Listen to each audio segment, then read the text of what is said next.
Have you ever caught yourself thinking about how you think? It sounds a bit strange, doesn't it? But that's exactly what metacognition is all about. Thinking about your own thinking. Imagine you're driving a car. You're not just steering the wheel and pressing the pedals. You're also aware of the road conditions, how fast you're going, and whether you need to change lanes. Metacognition is like being the driver of your mind, paying attention not just to where you're going, but also to how you're navigating the journey. Let's break this down. At its core, metacognition has two main components: knowledge and regulation.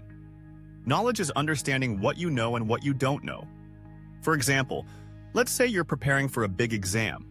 You might realize, I'm really good at math, but I struggle with history.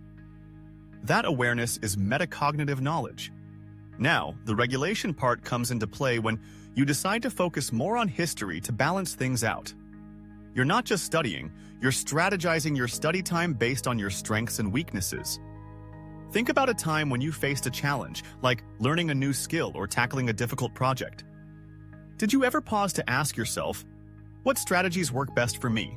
Or, am I really understanding this material? That's metacognition in action.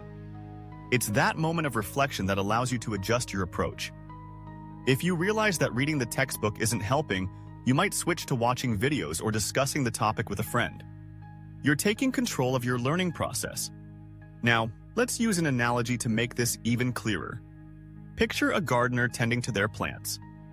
The gardener knows which plants thrive in certain conditions and which ones need more sunlight or water.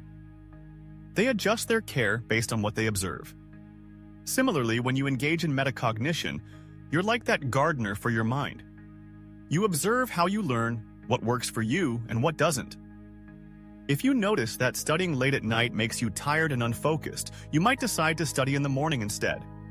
You're nurturing your own growth by being aware of your learning habits. Here's a real-world example. Consider a student preparing for a final exam. Instead of just cramming the night before, they take a step back and think about how they've studied in the past. They realize that they remember information better when they create flashcards and quiz themselves. So, they make a plan to incorporate more active recall into their study sessions. This is metacognition at work, recognizing their effective strategies and adjusting their study habits accordingly. So how can you practice metacognition in your daily life? Start by asking yourself questions. When you're working on a task, pause and think, do I understand this? What can I do differently to improve my understanding? Keep a journal to reflect on your learning experiences. Write down what strategies worked, what didn't, and how you can adjust moving forward. This reflection helps reinforce your awareness and regulation skills. To recap, metacognition is essentially about being aware of your thinking processes and taking control of your learning. It involves understanding what you know, recognizing your weaknesses, and being flexible enough to change your approach. It's like being your own coach, guiding yourself towards success. As you think about this, consider, how often do you reflect on your own thinking? What strategies could you implement today to enhance your learning process?